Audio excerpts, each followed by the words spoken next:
सुबह हल्की धूप आहिस्ता आहिस्ता सहन में फैल रही थी। आज छुट्टी का दिन था, इसलिए सब लोग अभी सो रहे थे। सायरा आहिस्ता से बावर्ची खाने में गई, 2 कप चाय बनाई और बरामदे में आकर बैठ गई। फिर आवाज दी, काशिफ चाय बन गई है, बाहर आ जाओ।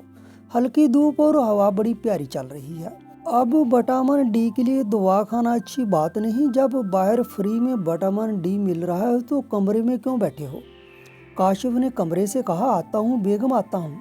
1 कप चाय बनाई है और बुला रही हो ऐसे जैसे चाय के साथ जाने क्या क्या खिलाओगी। सही कहते हैं लोग, कमाऊ शोहर लाख का और रिटायर शोहर खाक का। इतना कहकर वो बरामदे में बिछी हुई चारपाई पर आकर बैठ गया। सायरा बोली, जी अभी जो तुमने बात कही इसकी क्या जरूरत थी? काशिफ हंस कर बोला, तो क्या गलत कहा?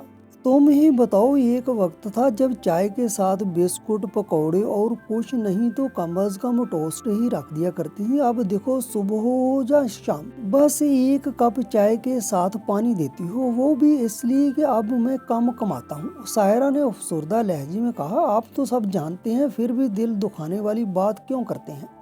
और ये सब कहकर मेरा दिल भी दुखा देते हैं। अब कहाँ मेरे हाथ में सब कुछ है। पहले की बात और थी जब बावर्ची खाना और घर मेरे अख्तियार में था, मगर मैंने तो अपना पूरा अख्तियार अपनी बहू को सौंप दिया। मुझे क्या खबर थी कि अब कुछ खाने के लिए भी इजाज़त लेनी पड़ेगी। इतने में बहू किरण बाल बांधती हुई आई और तलख लहजे में बोली, अम्मी जी आप लोग एक दिन भी सुकून से सोने नहीं देते। क्या हो जाता अगर आज सुबह चाय न पीते? बर्तनों की खटक सुनकर नींद खराब हो गई। मेरा नहीं तो कम अज कम अपने बेटे का तो ख्याल रखा करें।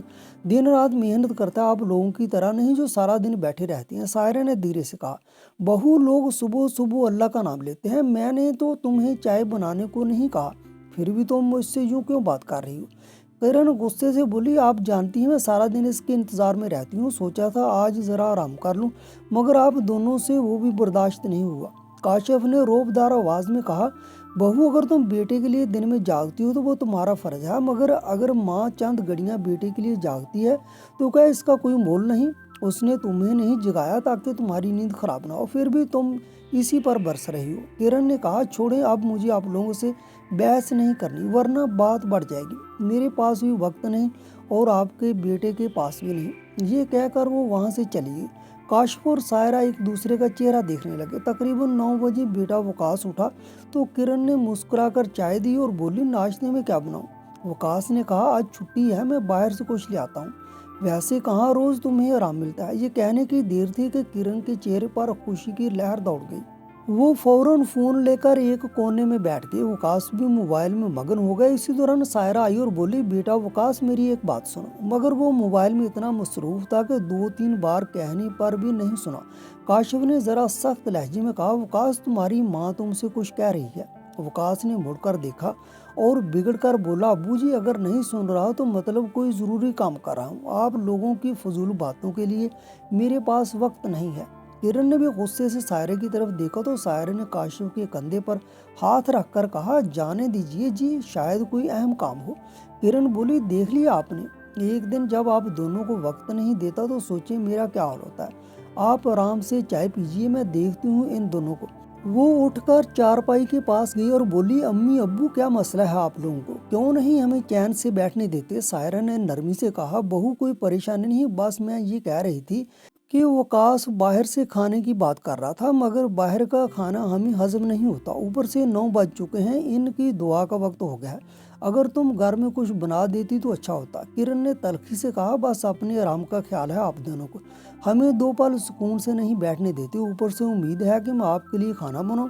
अगर इतनी ही तकलीफ है तो अपने लिए 2 रोटियां खुद बना लीजिए।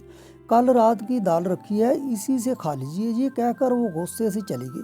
सायरा और काशिफ बेटे की तरफ उम्मीद भरी नजरों से देखते रह गए, मगर वो भी उठकर चला गया। सायरा ने आंसू छुपाने की नाकाम कोशिश करते हुए कहा, सुनिए जी, मैं रोटी बना देती हूँ या देखती हूँ फ्रिज में ब्रेड हो तो वही देती हूँ। कभी कभार हल्का फुल्का नाश्ता भी सेहत के लिए अच्छा होता है। काशिफ ने मुस्कुराकर बीवी को देखा और दिल में सोचने लगा, क्या ये क्या हो गया?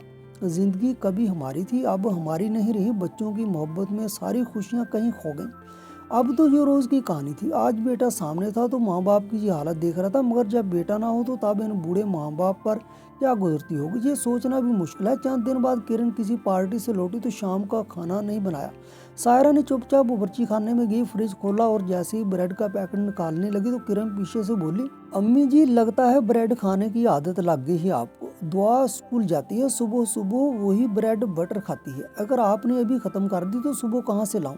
सुबह की बनी हुई रोटी और सब्जी बची है वही खा लीजिए, अनाज क्यों बर्बाद कर रही है। बेचारी सायरा खामोशी से सुबह का बचा खाना गर्म करके काशिफ के पास ले गई। काशिफ चुपचाप खाने लगा मगर आंखों में आंसू भर आए। सायरा ने देखा और रोकते हुए बोली, सुनिए जी अब बर्दाश्त नहीं होता, आपको पेंशन मिलती है मगर आप वो पैसे भी बेटे बहू के डर से खर्च नहीं करते कि कहीं लोग ये ना कहें कि बेटे से खर्च नहीं उठाया जा रहा। क्या हमारी जिंदगी ऐसे ही गुजरेगी? बेहतर है मुझे किसी ओल्ड होम में छोड़ाएं। अपना दुख तो फिर भी सह लूंगी मगर आपका मुरझाया चेहरा देखना मुझसे नहीं होता। ये कहकर वो फूट फाट कर रोने लगी। काशिफ ने इसके आंसू साफ करते हुए कहा, सायरा कल का सूरज तुम्हारे लिए नई रोशनी लाएगा। मैं वायदा करता हूँ कि अब तुम्हारी आंखों में एक भी आंसू नहीं आने दूंगा। वो रात दोनों ने खामोशी में गुजारी। अगली सुबह काशिफ नाश्ते के बाद बोला, मैं थोड़ी देर में आता हूँ, और घर से बाहर निकल गया। घर से कुछ ही फासले पर उसका पुराना दोस्त वसीम रहता था, जिसे वो कभी कभार मिलने जाता था। वसीम उसके हालात से वाकिफ था। काशिफ ने सारी बातें बता दी। वसीम बोला, यार काशिफ, मैं तो पहले ही कहता था कि यहाँ से तकरीबन 15 किलोमीटर दूर एक सोसाइटी बन रही है। वहाँ हमारे कई पुराने दोस्त रहते हैं, कुछ अपने बच्चों के साथ, कुछ अकेले। मैंने भी वहाँ एक छोटा सा घर ले रखा है, नीचे खुद रहता हूँ, ऊपर किराए पर दे दिया है, इसी से महीने का खर्च निकल आता है। तुम भी क्यों नहीं ले लेते वहाँ पर एक घर? तुम्हारे मौजूदा घर के अच्छे पैसे मिल जाएंगे। काशिफ बोला, वसीम अभी इन्हीं को फ़ोन करो और पूछो कितने दिन में घर मिल सकता है, और मेरा ये घर बेचने की बात चलाओ। मैं जल्द अज जल्द इस घर से निकल जाना चाहता हूँ, लेकिन याद रखना ये बात हमारे दरमियान में ही रहे। वसीम ने इनसे बात की और सब तय करा दिया। कुछ घंटों बाद काशिफ घर लौटा तो किरण दरवाजे पर ही बोली, अब्बू जी ये क्या नया शौक पाल लिया है, ये कोई वक्त है घर आने का? काशिफ ने कोई जवाब न दिया और चुपचाप अपने कमरे में चला गया। सायरा ने पूछा तो बस इतना कहा, जरा सब्र रखना। 15-20 दिन बाद वसीम का फोन आया। उसने कहा, सब काम हो गया, घर तैयार है। काशिफ ने मुस्कुराकर सायरा से कहा, इस घर में तो कोई अच्छी याद भी नहीं, बस तुम अपने चंद कपड़े और अम्मी अब्बू की तस्वीरें एक अटैची में रख लो। सायरा हैरान होकर उसे देखने लगी। काशिफ ने सारी बात बताई। सायरा घबरा गई तो काशिफ बोला, डरो नहीं सायरा, तुम्हारा शोहर अभी जिंदा है। जिन बच्चों के लिए तुमने अपनी नींदें कुर्बान की, जब उनके पास हमारे लिए वक्त ही नहीं तो इस घर में रह कर भी क्या करेंगे? शाम में वसीम चंद आदमियों के साथ आया। किरण ने शोर मचाया और फौरन वकास को फ़ोन किया। इन लोगों ने घर देखा, कागजात पर दस्तखत हुए, इतने में वकास भी वापस आ गया। जब तक उससे सब पता चला तब तक काशिफ ने सौदा मुकम्मल कर लिया था। बिल्डर ने कहा, फिलहाल एक घर तैयार है, आप वहाँ शिफ्ट हो जाएं, तकरीबन 1 महीने में आपका अपना फ्लैट भी बन जाएगा। वकास ने गुस्से से कहा, अब्बू जी ये सब क्या हो रहा है, कोई मुझे बताएगा? काशिफ ने कहा, बेटा तुम्हारे पास हमारे लिए कब वक्त है? फिर भी सुन लो, ये घर मैंने बेच दिया है, अपने लिए एक नया घर खरीद लिया है। आज ही हम वहाँ शिफ्ट हो रहे हैं। पेंशन आती है और जो पैसे बचे हैं उनमें हमारी ज़िंदगी आराम से गुजर जाएगी।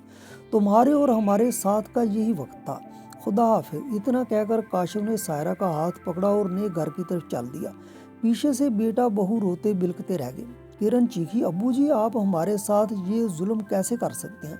कोई माँ अपने बच्चों के साथ ऐसा धोखा कैसे कर सकती है? सायरा रुकी, पलटी और बोली, जो तुमने हमारे साथ किया अभी तो उसका फल बाकी है, वो तुम्हें तुम्हारे बच्चे देंगे। हमने तो सिर्फ तुम्हें घर से निकाला है, मगर हमने अपना सब बंदोबस्त कर लिया है। अब तुम अपने बारे में सोचो। ये कहकर उसने आंसू पूंछे और चली गई। उसके बाद उन दोनों ने कभी पीछे मुड़कर न देखा, ना बेटे को याद किया ना बहू को। वकास और किरण भी एक किराए के घर में जा बसे। वक्त गुजरता गया, उनके बच्चे बड़े हुए तो उन्होंने भी अपने वालिदैन के साथ वही सलूक किया जो उन्होंने अपने माँ बाप के साथ किया था। अब वो दोनों बुढ़ापे में दर दर की ठोकरें खा रहे हैं, 2 वक्त की रोटी भी नसीब नहीं। ये वक्त का पहिया है दोस्तों, जो जैसा करेगा वैसा ही भरेगा। सब बच्चे बुरे नहीं होते, मगर जिन पर गुजरती है उनके दुख को नज़रअंदाज नहीं किया जा सकता।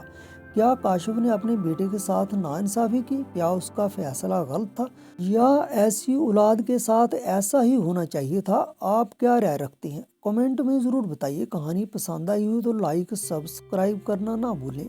آپ سے ملاقات ہوگی پھر کسی کہانی میں، تب تک کے لیے اپنا خیال رکھیے گا۔